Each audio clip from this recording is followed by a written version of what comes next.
1 Samuel 26, nous lisons. Les Ziphiens allèrent auprès de Saül à Gibéa et dirent: David n'est-il pas caché sur la colline de Hakila en face du désert? Saül se leva et descendit au désert de Ziph avec 3000 hommes de l'élite d'Israël pour chercher David dans le désert de Ziph. Il campa sur la colline de Hakila en face du désert près du chemin.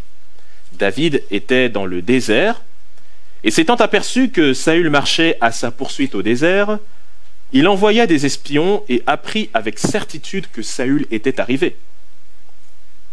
Alors David se leva et vint au lieu où Saül campait.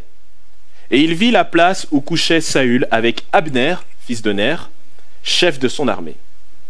Saül couchait au milieu du camp et le peuple campait autour de lui. David prit la parole et s'adressant à Achimélec, Étien, et à Abishai, fils de Tserouïa et frère de Joab, il dit: Qui veut descendre avec moi dans le camp vers Saül? Et Abishai répondit: Moi, je descendrai avec toi. David et Abishai allèrent de nuit vers le peuple. Et voici, Saül était couché et dormait au milieu du camp, et sa lance était fixée en terre à son chevet. Abner et le peuple étaient couchés autour de lui. Abishai dit à David: Dieu livre aujourd'hui ton ennemi entre tes mains. Laisse-moi, je te prie, le frapper de ma lance et le clouer à terre d'un seul coup, pour que je n'ai pas à y revenir. Mais David dit à Abishai: Ne le détruis pas, car qui pourrait impunément porter la main sur loin de l'Éternel? Et David dit: L'Éternel est vivant, c'est à l'Éternel seul à le frapper, soit que son jour vienne et qu'il meure, soit qu'il descende sur un champ de bataille et qu'il y périsse. Loin de moi, par l'Éternel, de porter la main sur loin de l'Éternel. Prends seulement la lance qui est à son chevet, avec la cruche d'eau, et allons-nous-en. David prit donc la lance et la cruche d'eau qui étaient au chevet de Saül, et ils s'en allèrent. Personne ne les vit, ni ne s'aperçut de rien, et personne ne se réveilla, car ils dormaient tous d'un profond sommeil, dans lequel l'Éternel les avait plongés. David passa de l'autre côté, et s'arrêta au loin sur le sommet de la montagne, à une grande distance du camp. Et il cria au peuple et à Abner, fils de Ner: Ne répondras-tu pas, Abner? Abner répondit: Qui es-tu, toi qui pousses des cris vers le roi? Et David dit à Abner: N'es-tu pas un homme? Et qui est ton pari en Israël? Pourquoi donc n'as-tu pas gardé le roi, ton maître? Car quelqu'un du peuple est venu pour tuer le roi, ton maître. Ce que tu as fait là n'est pas bien. L'Éternel est vivant, vous méritez la mort pour n'avoir pas veillé sur votre maître, sur loin de l'Éternel. Regarde maintenant où sont la lance du roi et la cruche d'eau qui était à son chevet. Saül reconnut la voix de David et dit: Est-ce bien ta voix, mon fils David? Et David répondit: C'est ma voix, ô roi, mon seigneur. Et il dit: Pourquoi mon seigneur poursuit-il son serviteur? Qu'ai-je fait et de quoi suis-je coupable? Que le roi, mon seigneur, daigne maintenant écouter les paroles de son serviteur. Si c'est l'Éternel qui t'excite contre moi, et qu'il agrée le parfum d'une offrande. Mais si ce sont des hommes, qu'ils soient maudits devant l'Éternel, puisqu'ils me chassent aujourd'hui pour me détacher de l'héritage de l'Éternel, et qu'ils me disent: Va servir les dieux étrangers.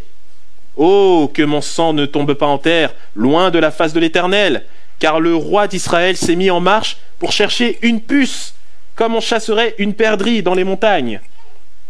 Saül dit: J'ai péché. Reviens, mon fils David, car je ne te ferai plus de mal, puisqu'en ce jour ma vie a été précieuse à tes yeux. J'ai agi comme un insensé, j'ai fait une grande faute. David répondit: Voici la lance du roi, que l'un de tes gens vienne la prendre. L'Éternel rendra à chacun selon sa justice et sa fidélité, car l'Éternel t'avait livré aujourd'hui entre mes mains, et je n'ai pas voulu porter la main sur loin de l'Éternel. Et comme aujourd'hui ta vie a été d'un grand prix à mes yeux, ainsi ma vie sera d'un grand prix aux yeux de l'Éternel, et il me délivrera de toute angoisse.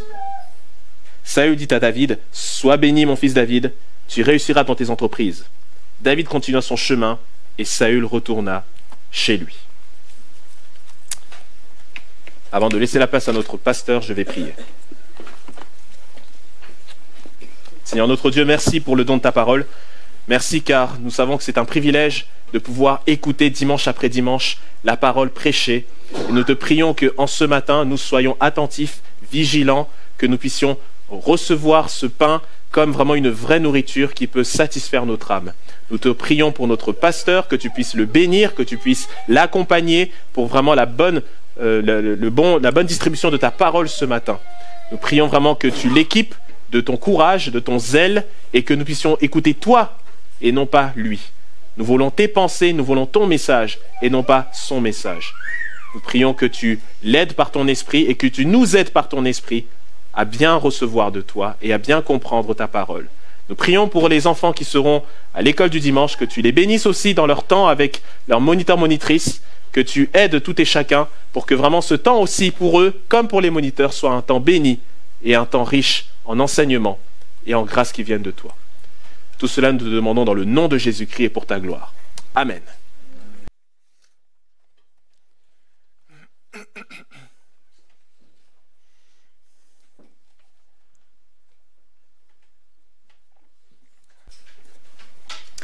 Trouvez-vous la vie chrétienne difficile? Simple question. On vit dans un monde hostile à l'évangile, n'est-ce pas?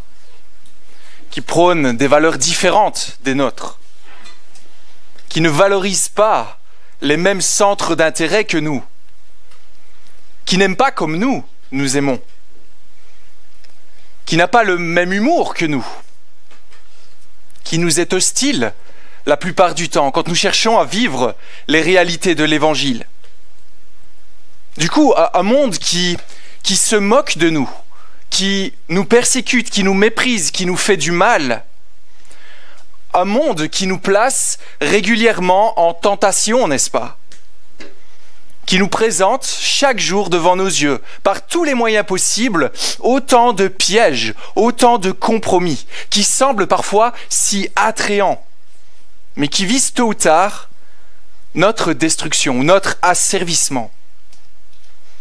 Et tout ça, dans nos vies, dans ce monde, nous place continuellement devant un choix. Vivre pour Jésus ou vivre pour le prince des ténèbres. Beaucoup d'afflictions.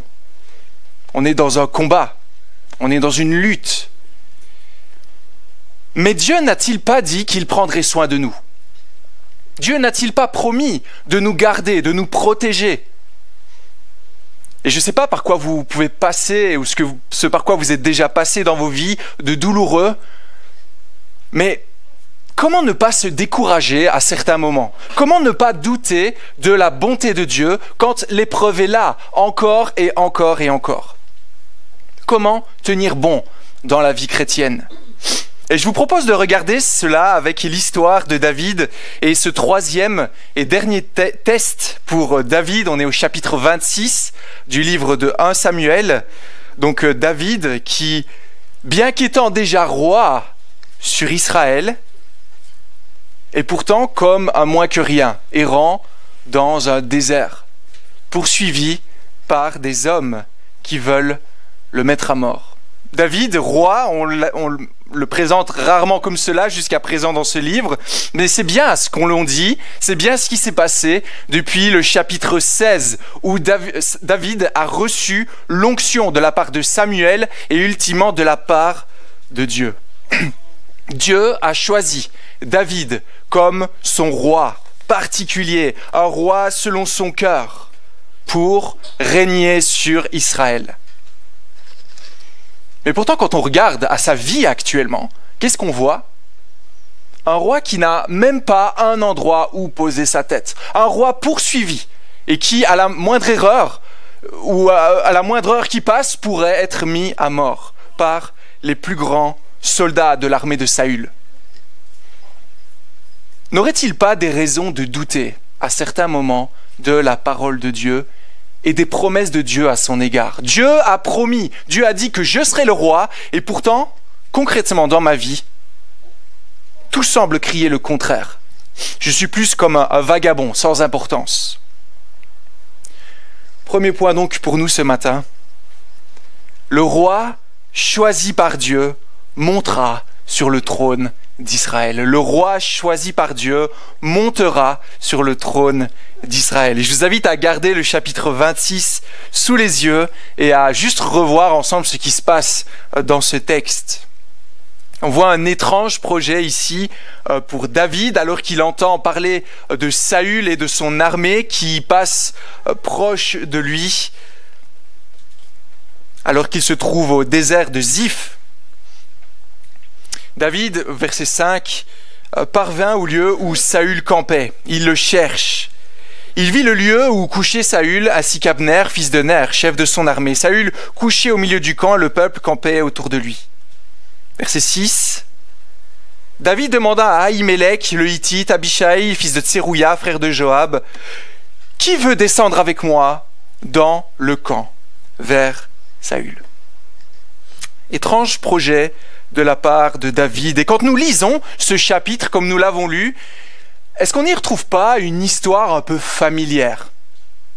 Pour ceux qui étaient avec moi ces dernières semaines, qu'est-ce qui s'était déjà passé lors du premier test pour David, chapitre 24? David ne s'est-il pas déjà retrouvé dans une situation un peu similaire à ce que nous voyons ici? Quand on voit ce qui se passe dans la suite, au verset 7 par exemple, Saül, roi d'Israël, qui est mis à la merci de David. David pourrait disposer de sa vie comme il le veut. La proposition de tuer Saül qui semble plus qu'évidente de la part des compagnons de David, avec même une parole d'autorité divine, verset 8 ici. « Laisse-moi, je te prie, aujourd'hui Dieu t'a livré ton ennemi, laisse-moi le clouer à terre avec ma lance, d'un seul coup, cela suffira. » Mais également l'attitude étrange de David au verset 9.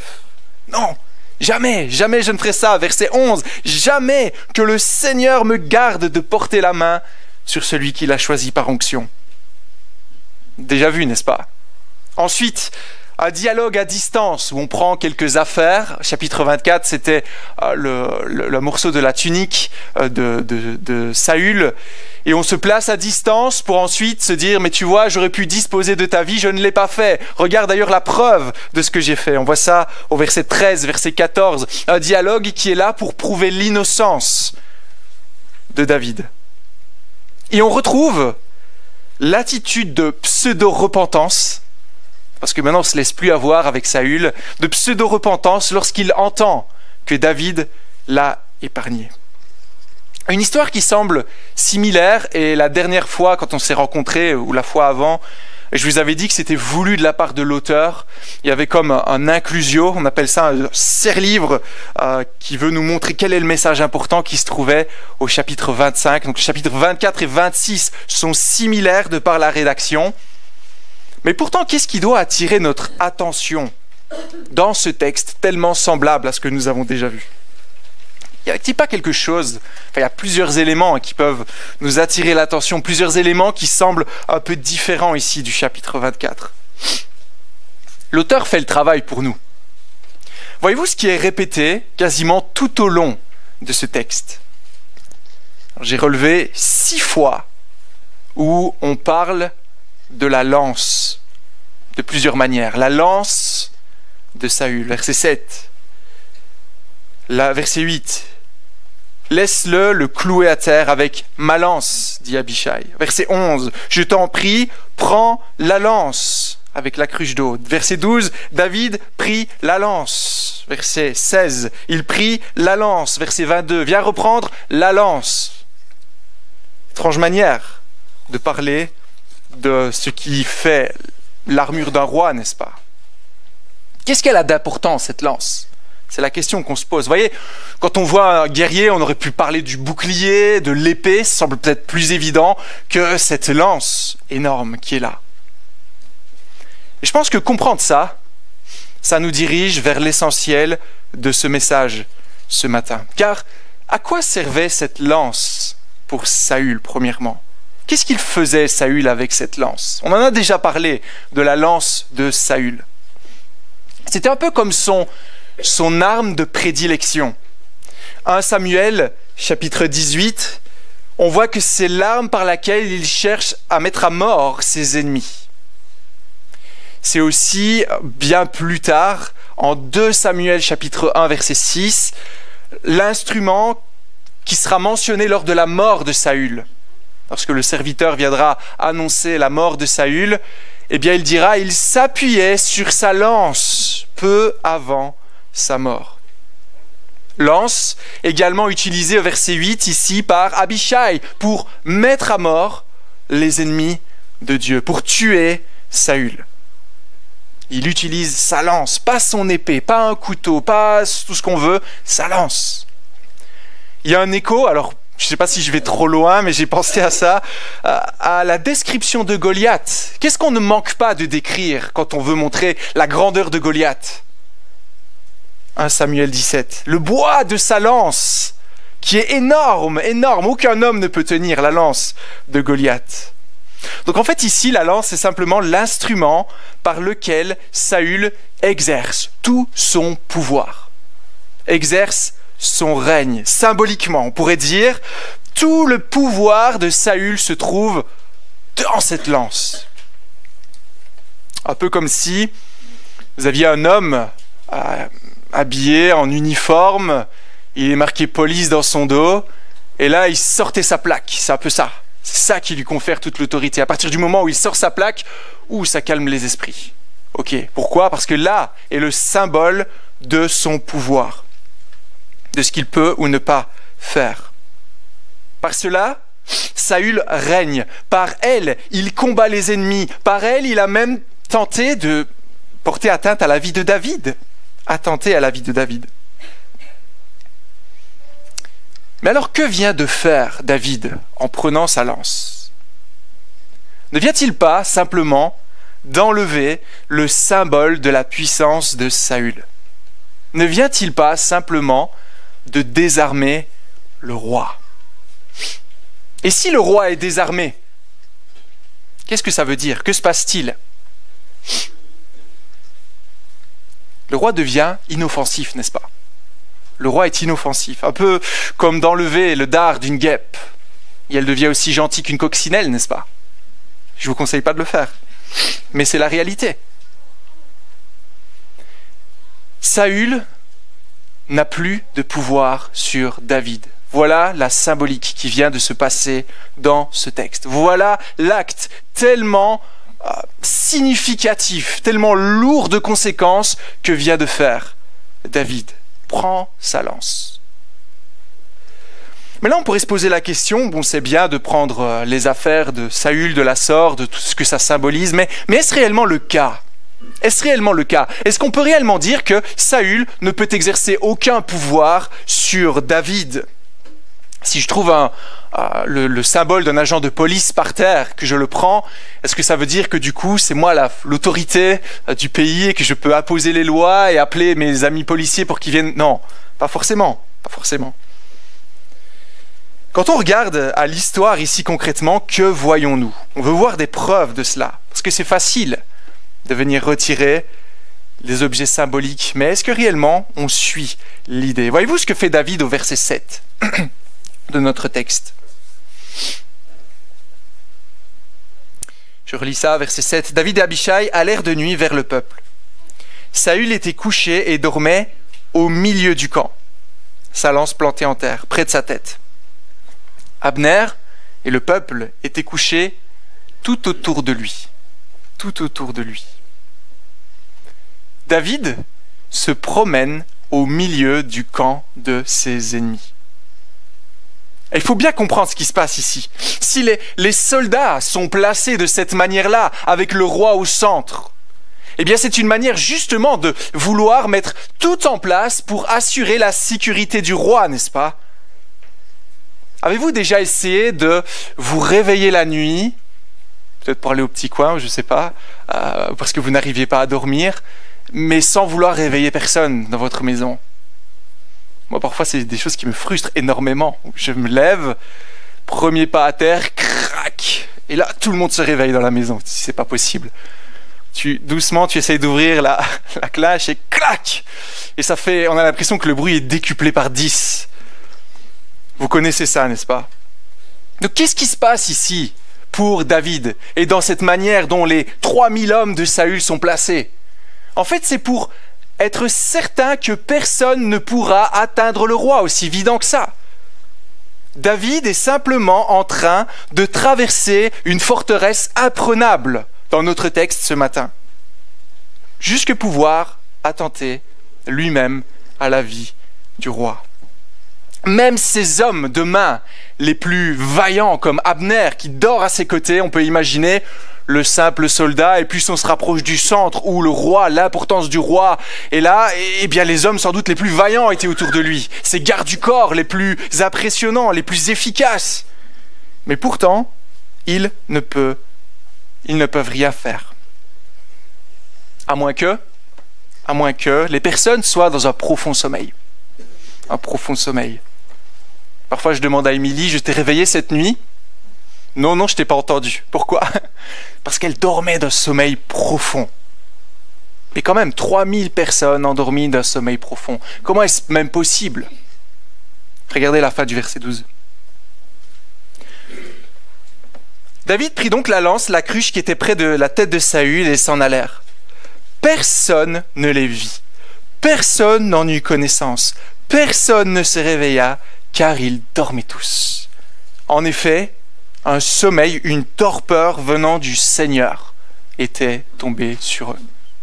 Ne vous endormez pas ce matin, mais une torpeur du Seigneur était tombée sur eux. Quelle probabilité y avait-il pour que David puisse atteindre le centre, encore vivant et même repartir après?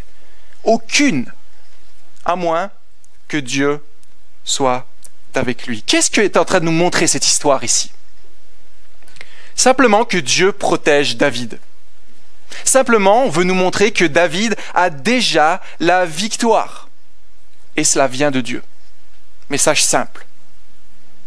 De plus, maintenant, de par cette série, on devient réellement convaincu que Saül n'arrivera jamais à mettre la main sur David. Aucune chance. Car depuis le temps, on commence à voir que malgré tous les efforts de Saül pour poursuivre David et l'atteindre, ne donne jamais lieu à rien.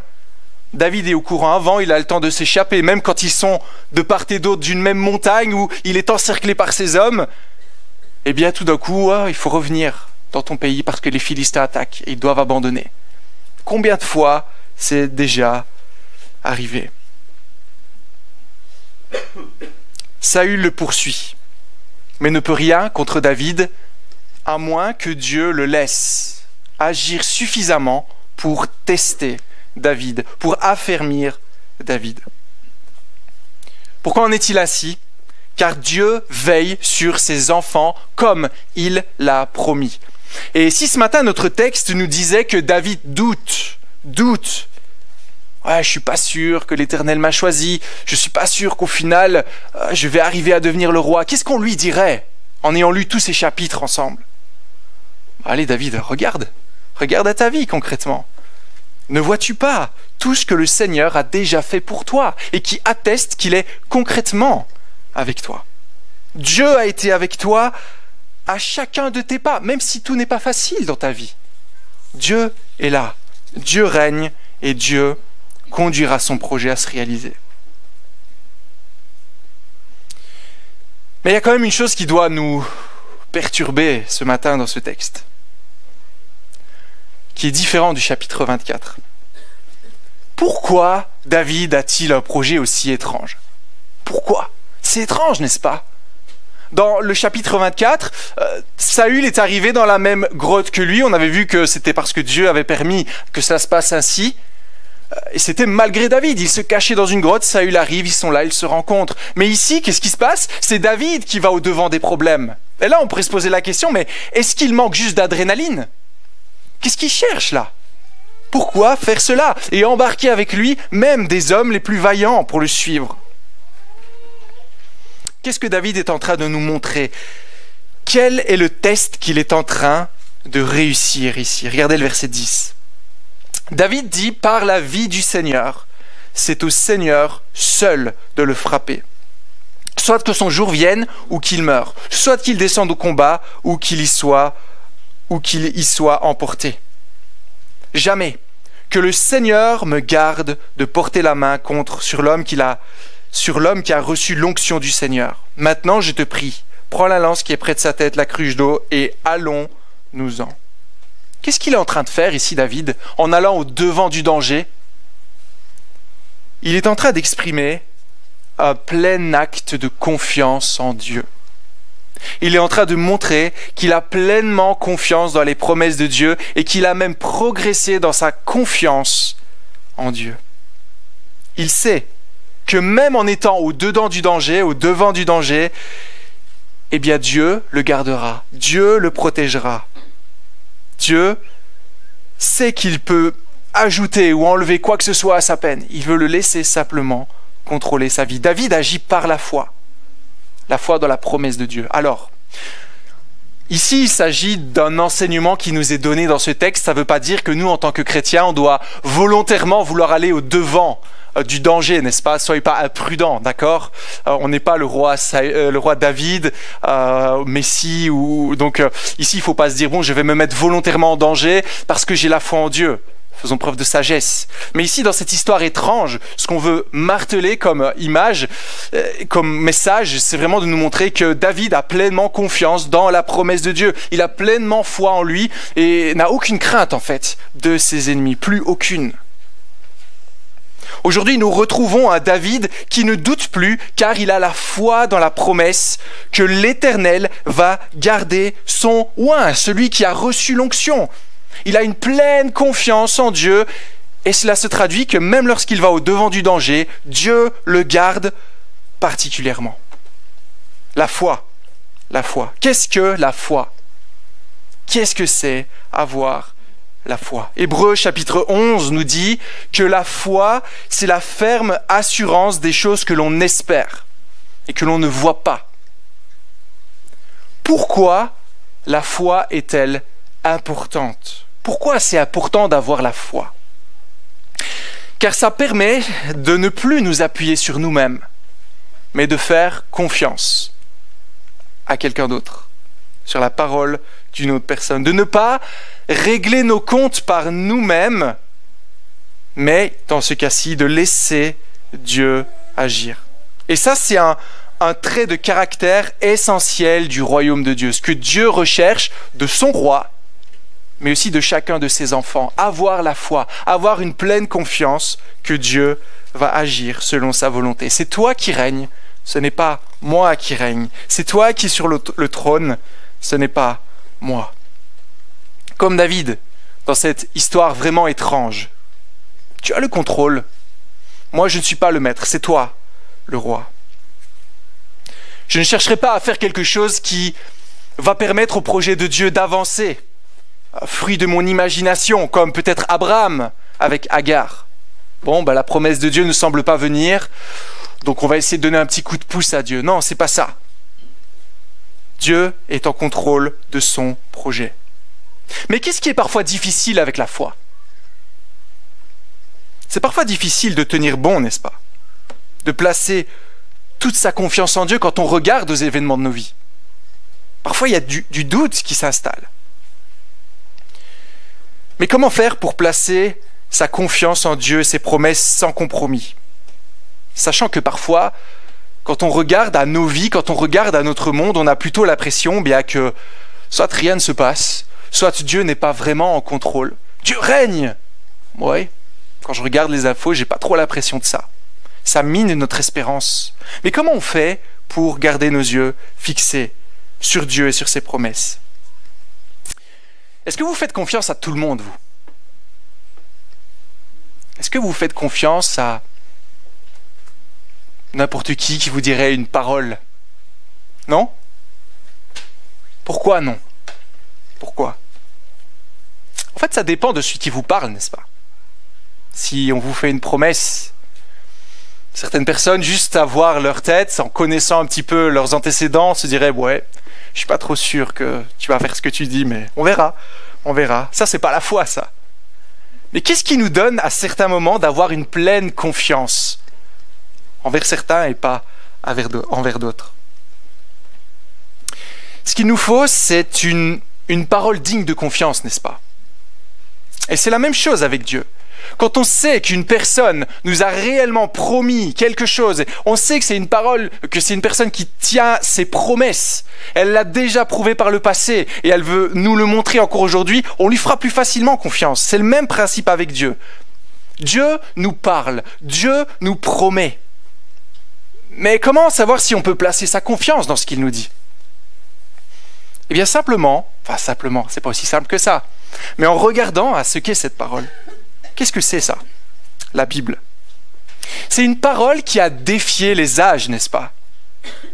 Il y a énormément de promesses qui sont données depuis le tout début. Regardez Genèse 3, il y a des promesses qui sont faites depuis le début et qui trouvent leur accomplissement bien des années plus tard. Des accomplissements de prophéties, de personnes qui ont parlé dans ce livre, qui se sont accomplis plus tard. Il y a une parfaite unité, une même histoire, avec tant d'auteurs, mais qui racontent tous la même chose, notre besoin d'un sauveur, à travers toutes ces histoires de la parole, parfois aussi étranges, les unes que les autres, pointent dans une direction. Aucune contradiction, en autant d'années. Comment est-ce même possible? Vous voyez, tout ça pour nous montrer qu'ici on a affaire à une parole digne de confiance. Dieu nous le prouve, Dieu nous le montre. Doutez-vous de l'existence de l'empereur César? Est-ce que vous doutez de son existence? Est-ce que vous pensez que c'est un fait qui n'est peut-être pas arrivé? Une histoire inventée?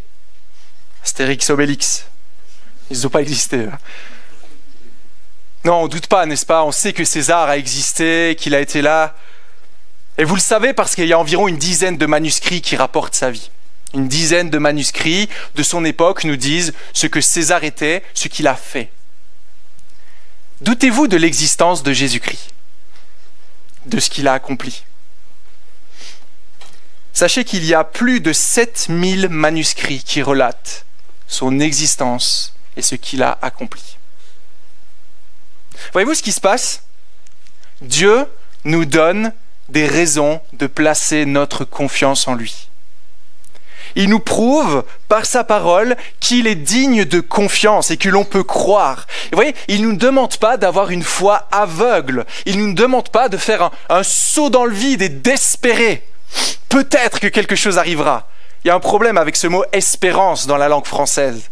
Quand on espère, on n'est jamais sûr que ça arrivera. Mais quand on parle d'espérance chrétienne, c'est quelque chose de sûr, solide, qui a défié les âges. Il ne s'agit pas simplement de croire en espérant que peut-être quelque chose arrivera, mais on n'est pas sûr. Dieu nous le montre. Il nous donne des raisons tangibles de croire en sa parole. Et il nous dit non, regarde, vois qu'à travers l'histoire, eh bien, tu as des raisons de me croire. Mais beaucoup ont la foi, n'est-ce pas? La foi, c'est pas simplement chasse gardée pour les chrétiens. Et il faut pas mal comprendre ce passage d'Hébreux 11 quand on dit avoir la foi en un message. Parce que parfois, quand on tire cela du contexte, on a l'impression que parce qu'on a placé vraiment toute sa confiance et son espérance dans un message, alors ça va s'accomplir. Vous voyez, si je crois fermement au plus profond de mon cœur et de toute mon âme que je peux voler, et que je monte à la tour de l'Europe et que je me jette dans le vide, pleinement convaincu que ça va arriver, qu'est-ce qui se passe? Dites-moi. Ce ne sera pas beau à voir, n'est-ce pas? N'oublions pas, notre foi, ce n'est pas juste une conviction intense dans un domaine un peu mystique. Notre foi est placée dans une personne, pas dans une idéologie. Ça place une foi dans le seul vrai Dieu, un Dieu qui a parlé, un Dieu qui a créé, un Dieu qui s'est fait connaître à travers une parole qui nous a été donnée pour qu'on puisse la comprendre dans notre langue aujourd'hui. Et ça fait toute la différence. Et c'est important de voir la foi de cette manière, parce que parfois, quand on resserre un peu l'étau, certains chrétiens ont vraiment une grande foi dans des concepts bibliques, ou peut-être plus qui dépendent de leur conception de Dieu, mais c'est une conception erronée de Dieu. On imagine qu'on veut les bénédictions de Dieu. Dieu m'a promis que je serai heureux, il l'a dit quelque part là-bas. La plénitude en Dieu, un Dieu qui répond à tous mes besoins. Mais en fait, ça, c'est pas placer sa foi au bon endroit. Je crois profondément, au plus profond de mon âme, que je serai heureux. Ça, c'est du développement personnel, ça. Nous sommes appelés à placer notre foi dans une personne, pas dans une idée qu'on voudrait voir de tout notre cœur. Viens à Jésus et tu seras heureux. David, lui, il a placé sa foi dans la promesse concrète faite à son égard. Il fut un temps, il a reçu l'onction. Il sera roi. Mais Dieu n'a pas dit comment ça allait se passer. Il n'a pas dit. Mais il a dit que sa parole s'accomplirait. Et voilà ce en quoi Dieu place sa confiance. David place sa confiance. De la même manière, Dieu fait des promesses envers nous. Et il va les tenir, car il règne sur l'univers. Le croyez-vous que Dieu a des promesses pour vous et qu'il va les accomplir? Est-ce que vous croyez cela? Alors sachez que si vous y croyez, la foi dans les promesses de Dieu produit de l'effet dans nos vies. Ça produit de l'effet dans nos vies. Revenons à notre texte. Regardez pour David. Parce qu'il a la foi dans les promesses de Dieu à son égard, qu'est-ce qu'on voit ici? Déjà depuis un moment même. On voit tout un style de vie et des attitudes qui à certains moments défient même la raison, défient même la logique. On voit ici un homme, encore une fois ce matin, qui refuse d'abréger ses souffrances, comme au chapitre 24, parce qu'il préfère laisser Dieu agir. C'est bien plus important. Que lui, il représente le royaume de Dieu en ayant pleinement foi en lui. Il refuse de faire cela. Il ne tue pas Saül, mais il regarde Dieu à l'œuvre. Vas-y, montre-moi comment toi tu agis. Montre-moi comment toi tu accompliras ton projet. Je m'attends à toi. Quand on place notre foi dans les promesses de Dieu, ça nous pousse à vivre d'une manière particulière. Ensuite, ça augmente notre amour pour Dieu. Regardez David. Est-ce qu'il était si accablé? Alors à certains moments, oui, il l'était. Regardez le psaume 54. Peut-être prenez le psaume 54 avec moi si vous le pouvez. Comment voir que David avait un plein amour, une pleine confiance? On va dans les psaumes. Évidemment dans les psaumes. Psaume 54, verset 1er.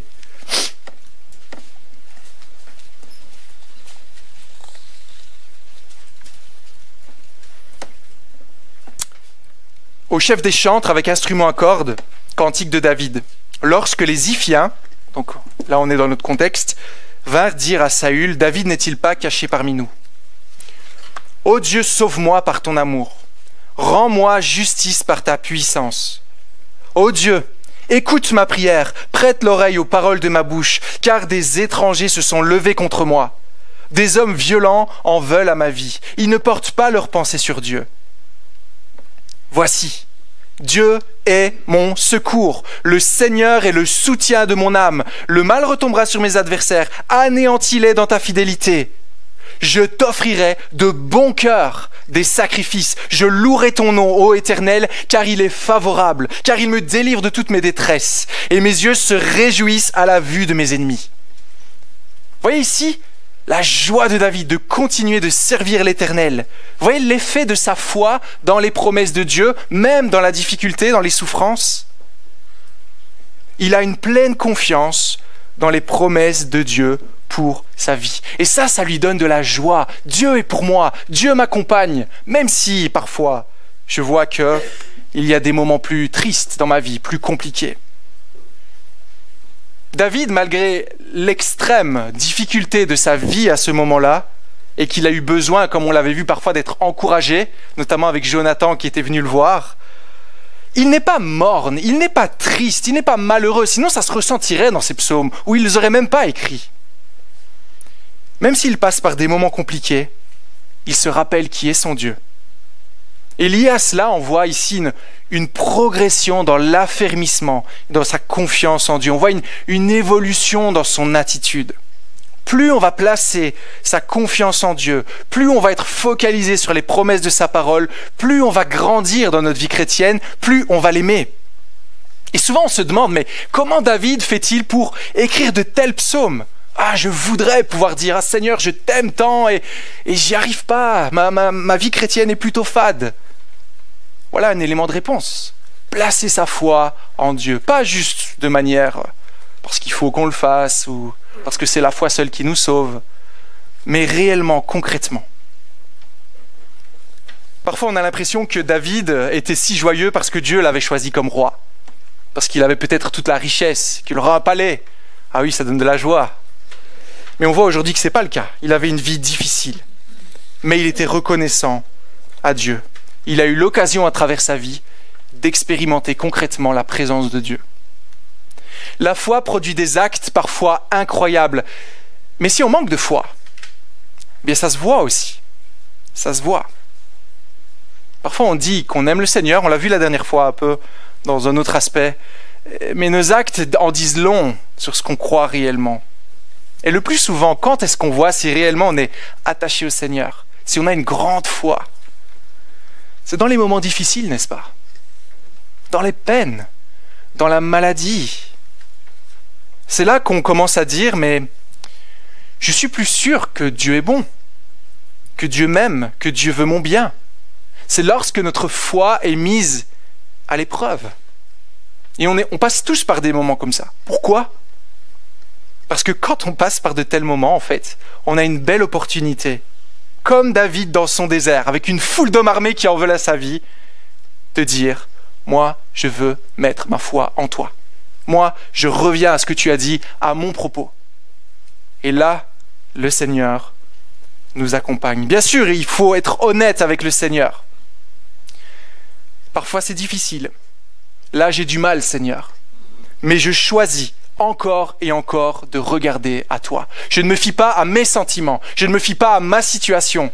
Parce que le sol a tendance à se dérober sous nos pieds, même d'une belle manière aujourd'hui, avec tout ce qui se passe autour de nous.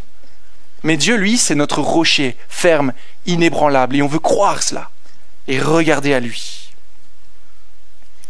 De plus, voyez-vous encore une fois vers quoi sa foi le conduit? Voyez-vous ce qui se passe au verset 21 de notre texte? 21 et aux alentours. Saül dit, « J'ai péché, reviens David mon fils, et je ne te ferai plus de mal, puisqu'en ce jour ma vie a été précieuse à tes yeux. J'ai agi stupidement, j'ai commis une grande erreur. » Vous sentez l'oignon là? Il n'y a pas quelque chose qui nous embête? C'est pas la première fois que Saül a cette attitude de pseudo-repentance, comme je l'ai dit au début de ce moment. Et ici, on sent qu'il y a une proposition d'un compromis. Et voyez, si on est faible dans notre foi, si l'épreuve est là et qu'on perd de vue la bonté de Dieu, quelle est la tentation pour David? Il aurait une place auprès de Saül, de nouveau proche de la royauté, peut-être comme avant, quand il était aimé de tous après avoir vaincu Goliath. Même Saül l'aimait, vous vous rappelez? Peut-être qu'on pourrait enfin retrouver cette harmonie. Et là, vous sentez les compromis qui sont là, qui sont à la porte de David. Et on voit aussi son attitude ferme liée à sa foi. Vous voyez ce qu'il dit ici au roi. David répondit, « Voici la lance du roi, que l'un des serviteurs vienne la prendre. » Et chacun est parti de son côté. David savait que cette proposition de Saül est incompatible avec la volonté de Dieu et réussit ici la deuxième partie de son test. Une foi ferme nous gardera sur le bon chemin. Une foi ferme nous gardera sur le bon chemin. Ça produira des actes, produira des attitudes, nous donnera de grandir dans l'amour auprès de Dieu et ça nous gardera fermes sur le bon chemin. Et il me semble que c'est d'ailleurs la dernière rencontre entre David et Saül. Là, ils vont se séparer et ils resteront séparés jusqu'à la mort de Saül, jusqu'à l'accomplissement total de la promesse de Dieu envers David. David, le roi choisi par Dieu, montera sur le trône d'Israël parce que Dieu l'a promis. Alors David regarde à ses promesses. Et ça nous amène à notre deuxième et dernier point, qui sera plus court, je vous rassure. Vivons aujourd'hui ce que nous sommes déjà en Christ. Vivons aujourd'hui ce que nous sommes déjà en Christ. Comment garder la foi alors que tout autour de nous s'oppose à nous? Ce monde, parfois même notre propre famille, tout ce que l'on voit à la télé, tout ce qu'on peut imaginer. Comment on fait pour garder la foi en tant que chrétien? Et je voudrais donner 2 aspects pour nous aider à persévérer et à placer notre foi en Dieu. Il y a une époque, lorsqu'un général romain revenait d'une grande bataille, et qu'il avait la victoire, il était acclamé par tous. Quand il revenait à Rome, dans les lieux où on célébrait enfin la victoire de Rome. Et là, alors qu'il était sur son char dans toute sa gloire, il y avait toujours un esclave avec lui qui lui susurrait quelque chose à l'oreille. Il lui disait « Memento mori ». Memento mori. Qu'est-ce que ça veut dire? Rappelle-toi que tu vas mourir. Ça évoque certaines choses à certains. Rappelle-toi que tu vas mourir. Tout le monde l'applaudissait. Gloire à l'empereur. Rappelle-toi que tu vas mourir. Pourquoi? Pourquoi? Pourquoi est-ce important? Parce que la fin détermine notre façon de vivre aujourd'hui. Pour David, il savait qu'il allait être roi et donc il agissait d'une certaine attitude aujourd'hui. La fin nous aide à appréhender la vie et nos choix aujourd'hui. Pour David, sa fin était claire. Être assis sur le trône d'une manière concrète, palpable, pas juste spirituelle ou autre. Et il devait se rappeler cela. Et se rappeler également que du coup, il fallait avoir l'attitude du royaume de Dieu aujourd'hui. Aujourd'hui. Tout comme il devait, dans les autres textes, apprendre à laisser Dieu régner, chapitre 24. Apprendre à faire preuve de grâce et de miséricorde, chapitre 25. Et aujourd'hui, garder sa foi en Dieu, chapitre 26. C'est quoi la fin pour nous chrétiens? Quel est notre memento mori à nous? Qu'est-ce que Dieu nous a promis? La vie éternelle, n'est-ce pas? Dieu a tant aimé le monde qu'il a donné son Fils unique, afin que quiconque croit en lui ne meure pas, mais ait la vie éternelle. La vie éternelle. Voilà ce à quoi nous devons penser aujourd'hui. Voilà ce qui doit nous motiver pour vivre aujourd'hui. Rappelle-toi ce qu'un jour tu seras. Un jour nous serons dans la gloire avec notre Seigneur. Et il y a une quantité de passages qui en parlent, je ne vais pas tous les citer, il y a l'Assemblée Générale après. Mais quelle est la difficulté pour nous aujourd'hui? Regardez encore à ce texte. David, il est déjà roi, on l'a dit, depuis le chapitre 16. Il est déjà loin de Dieu. Mais il est où là, David? Il est nulle part. Il erre dans un désert. Et ça, vous voyez, c'est une situation qui peut amener beaucoup de doutes, n'est-ce pas? Et c'est pour ça que je vais amener ce deuxième aspect pour nous encourager à la foi en Dieu. Que sommes-nous aujourd'hui si nous avons placé notre foi en Christ? Qu'est-ce qu'on est aujourd'hui? Je vous lis Philippiens 2, écoutez ça. Dieu nous a ressuscités ensemble et nous a fait asseoir ensemble dans les lieux célestes en Jésus-Christ. Vous avez compris ça? C'est quoi le temps du verbe ici? C'est déjà accompli. C'est ça, c'est aujourd'hui. Il nous a fait asseoir. Aujourd'hui, nous sommes assis dans les lieux célestes en Christ, avec lui. Qu'est-ce que vous pensez de ça? Où sommes-nous aujourd'hui? N'y a-t-il pas comme une contradiction? Aujourd'hui, nous nous trouvons dans la misère d'un monde pécheur. De la même manière que David, on est dans un désert aride. On est résident étranger sur cette terre, ce que nous dit Pierre dans son épître. Nulle part où poser sa tête, dans un sens. Un lion rugissant cherche qui il va dévorer, comme Saül cherchait à dévorer David. Pas très glorieux, n'est-ce pas? Mais comment garder la foi? Comment garder la foi? Comment vivre dans le déjà, mais pas encore? Comment on fait pour vivre ce que nous sommes aujourd'hui en Christ, mais pas encore totalement? Comment avions-nous encouragé David? Vous vous rappelez ce que j'avais dit un peu plus tôt? Si jamais il était découragé, qu'est-ce que vous lui diriez? Regarde ce qui s'est passé dans ta vie. Regarde comment Dieu a pris soin de toi. Alors ayons la même démarche. Regarde à ce que le Seigneur a déjà accompli pour toi par le passé et ce qu'il continue de faire aujourd'hui. Regarde au chemin parcouru. Regarde à toutes ces décisions que tu as prises parce que l'évangile t'a motivé. Regarde à tout ce que le Seigneur a fait de toi, la manière dont il a pris soin de toi, la manière où il a dirigé chacun de tes pas pour t'amener peut-être ici à écouter cette prédication ce matin. Vois comme il prend soin et comme il continue de le faire. N'est-ce pas extraordinaire? Mais il y a plus encore. Il y a plus encore. Qu'est-ce qu'il a fait David dans ce texte? Il a pris le symbole de la puissance du règne de Saül, n'est-ce pas? Tout ça pour montrer que Saül aujourd'hui est impuissant. Le montrer à tout Israël, le montrer à Saül et le montrer à lui-même. Il l'a pris. Elle est entre ses mains, cette lance. Tu ne peux plus rien contre moi. Et d'ailleurs, il n'y a plus rien entre toi et moi. Mais nous, en tant que chrétiens, quel est le symbole vers lequel nous devons regarder? À quoi on regarde aujourd'hui? Quel est le symbole qui nous a donné la victoire? Quel est le symbole qui a réduit Satan à l'impuissance? Quel est le symbole qui nous assure les promesses qui sont faites en notre faveur, que la Bible nous dit? C'est la croix du Seigneur, n'est-ce pas? C'est la croix de notre Seigneur Jésus. Et avant d'aller trop vite à la croix et à l'œuvre de Christ à la croix, regardons simplement à notre Seigneur. Qu'est-ce qu'il a vécu, Jésus, durant sa vie? Il y a eu la même manière de procéder de Dieu que pour David.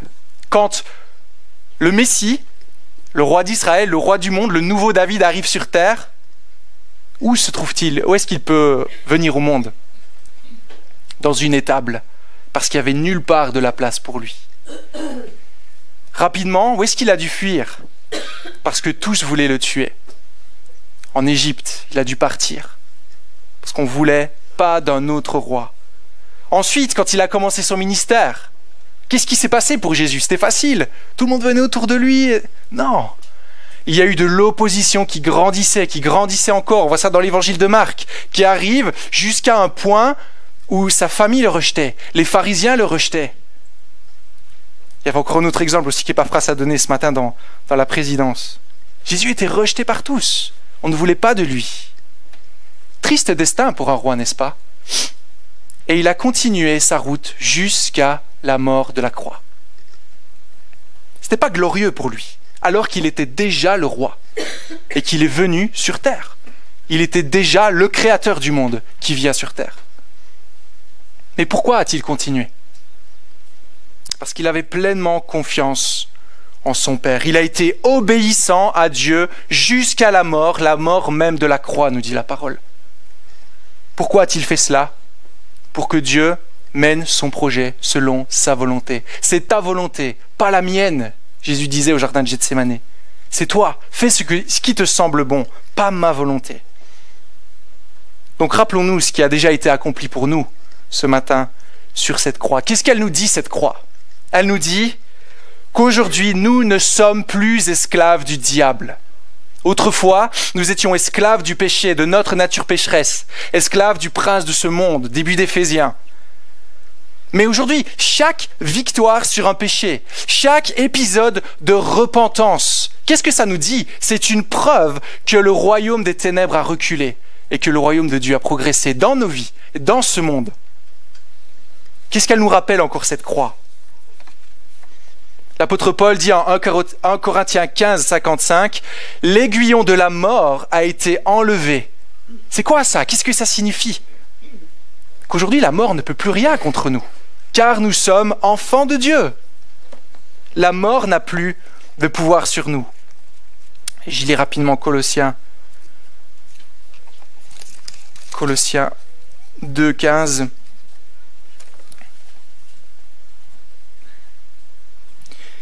Par la croix, il a ainsi dépouillé les dominations et les autorités et les a données publiquement en spectacle, en triomphant d'elles par la croix.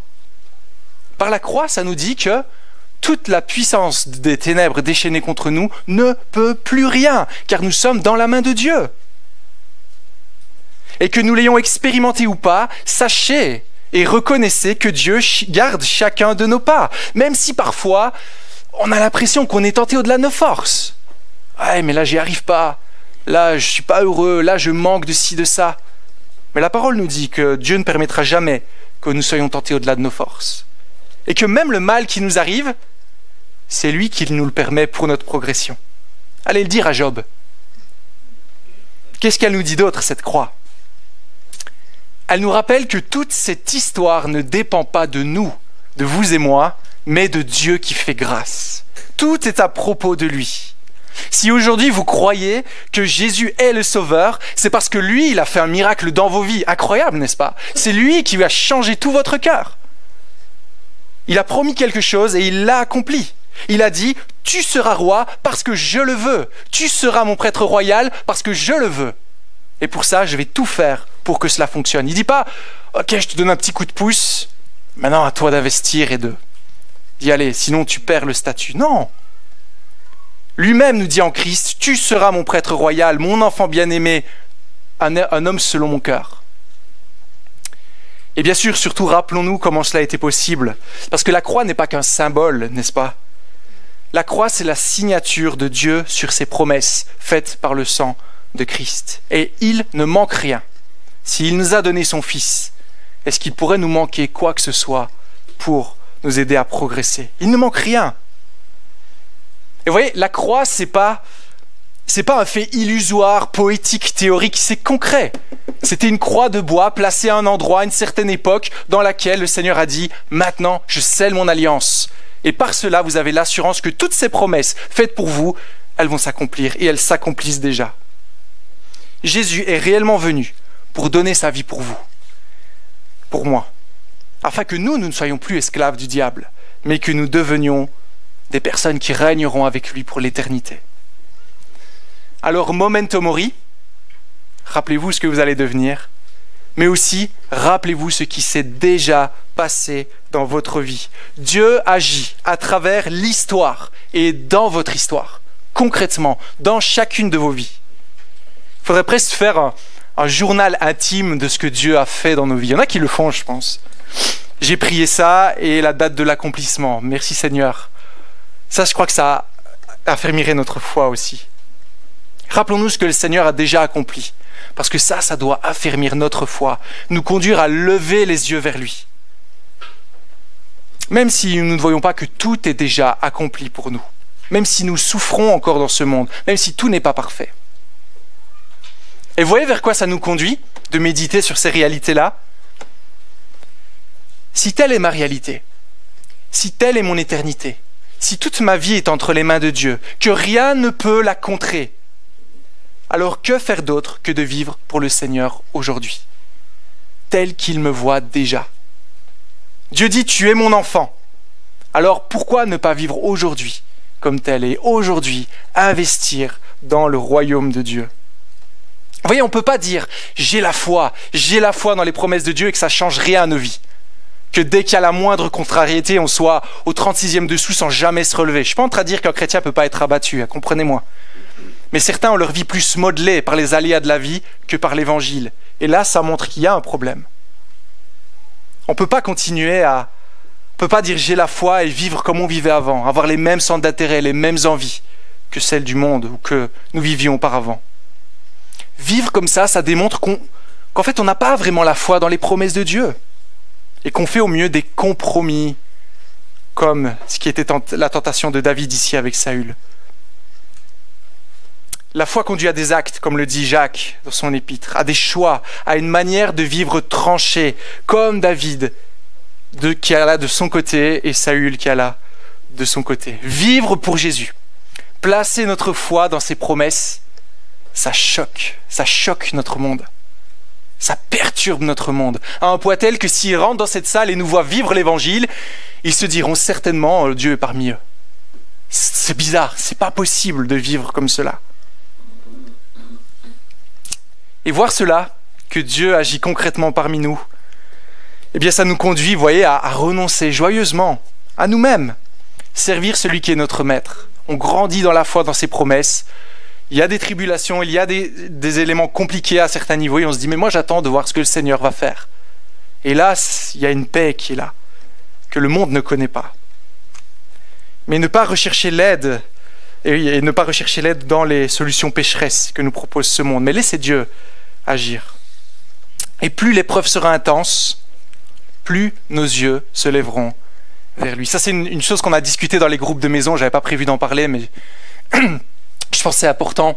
Je ne vais pas refaire toute la discussion, mais on disait qu'en fait, aujourd'hui, c'est important déjà aujourd'hui de prier et de se saturer des réalités bibliques tant que tout va bien. C'est pas quand la difficulté arrive qu'il faudra commencer à dire « Ok Seigneur, qu'est-ce que tu avais dit déjà ?» Non, il faut vraiment saturer notre esprit, saturer notre âme de ces vérités bibliques, nous attacher à elles, que dans les petites contraintes de nos vies dès aujourd'hui, on puisse vivre l'évangile. C'est pas quand il y a les gros événements, les grosses choses, les gros dossiers, que là c'est peut-être un peu trop tard, ou ça va être plus pénible. Réalisez-vous ce que Dieu a fait pour vous, ce que Dieu a fait de vous. Réalisez-vous quel amour il a fallu pour qu'il fasse de vous ses enfants. Et aujourd'hui, je vais terminer avec ça, si nous vivons par la foi, qu'aujourd'hui nous vivons par la foi, mais n'oublions pas que notre foi n'est pas placée dans un être faillible, mais dans le Dieu Tout-Puissant, celui qui est maître de l'histoire, celui qui nous dit, regarde, dans tout l'Ancien Testament, regarde même dans les évangiles, je te prouve par A plus B que j'agis, que je suis vivant et que j'accomplis mes promesses. Je tiens mes promesses, je te donne des raisons de placer ta confiance en moi. Je suis là, je règne et je reviens bientôt. Et ça rend joyeux. Ça nous donne envie de le louer.